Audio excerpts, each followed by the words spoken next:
Amerikaga kelib olib,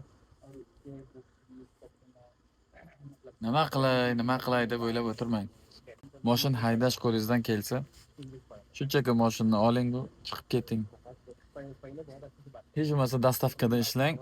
Ishoning, mana shu dastavkada ishlaganingiz sizga ko'proq yordam beradi. Birovning qo'liga ishlagandan ko'ra, mana shu dastavkada ishlaganingiz yaxshiroq.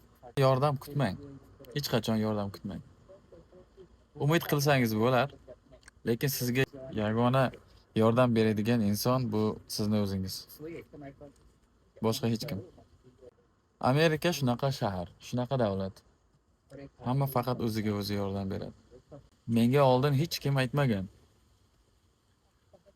Yaqinlarim, do'stlarim, tanish bilishlarim birontasi aytmaganki, "Jo'ra, mana shunday qilsang o'xshaydi" deb. Birovning noni minnatli bo'ladi, do'stim.